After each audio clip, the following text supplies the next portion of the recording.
iyayensu su biya musu. Baka ji wannan labarin ba a kan ana da ko ne za ya faɗa haka yi shugaban jama'iyyar su ne ma ya faɗa. Ai kaga an bambanta kenan. Mu mun kai a lokacin ana tare, shi a lokacin da aka kai su ake karɓar cewa za su dawo da su, sai dai iyayensu su biya musu, saboda ba su bi dalilin za ka biya wa ɗan talaka kamata iya zauna ya musu sharar turken doki, shi ne aikin talaka, amma ba ya ja jirgin sama ba ya ja jirgin ruwa ba ya zo shi ma ya zauna a gida irin wanda suke ciki ba ya zo ya sa riga mai kyau da iyalinsu da komai 'ya'yansu suna zuwa makaranta a irin yadda su ma suke ba. Ai bisa yadda da wannan ba. Ai ra'ayin nan da ka ji ana faɗan wannan an ideology, ai ba wai ƙarya ba ce ba kuma da gangan ba ne.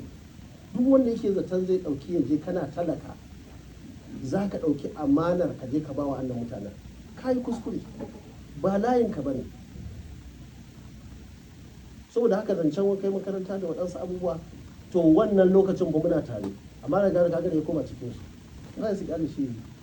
Ai ba harkar su bace, ba sa so, kuma ko yanzu da zai yi ina tabbatar maka ba ra'ayinsu ba ne. Ra'ayinmu ne na makarantar, ai tsarinmu ne.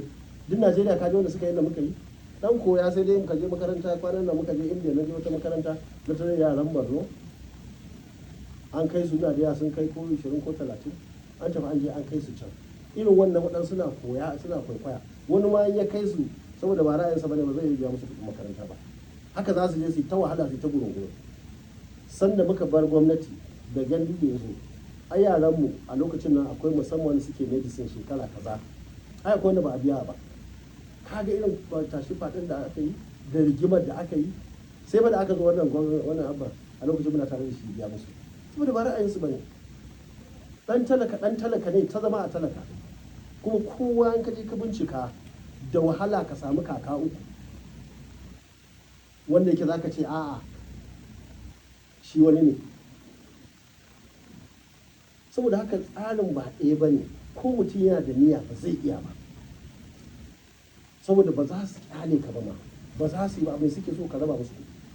Ai suna gaya musu gandujiya ba kwankwasiya ba ce, nan dole sai ka kawo mana kuɗi, mu iya irin wa'annan ba, saboda haka in za ka yi mu ba za mu yarda da kai ba. Ta bace da abba ba zai ba sai ya ba shi kuɗi a kwankwasiya.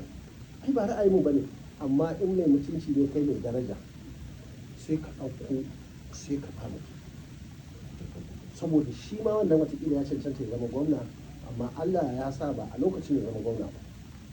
Kai da ka zama sai ka taimaka musu, kai ma kamar ina na bari din nan ka zama shi kenan. Wani shi ma wanda ya zama sai ya zo ya tausaya maka tun da an maka aiki. To a kwankwasiya wanda ma bai maka aiki so kake ka taimake shi, saboda wannan zai sa zuciyarsa ya ji daɗi, gobe sai ya zo ya. Sannan muke kai yara makaranta da yawa cewa suke kan mu kai 'ya'yan wanda suke rigima da shi. Ina to me za ka ɗora ne wani ka ɗora ne, amma yaran yanzu na nan da sun zama mutane, su suke rike da gidan ma. Shi baban ya zama ɗan kallo, ɗa ya zama uba ya zama ɗa, an juye. Ya'yan dama suka zo, wani ma yana nan ɓuya yake uban, a har yanzu wasu ba su cika ba a bayan nan, amma 'ya'yan suka fito ba ni zai ko gudu, domin shi ne ke kula da gida, shi ɗan gyara musu gida, shi ke ɗan ba da abincin abu da za a ci, shi zai kaza. Da yawa daga ciki sun mai da wa'anda suke ƙiyayya masoya, kuma dama ba su dalilin ma ƙiyayya.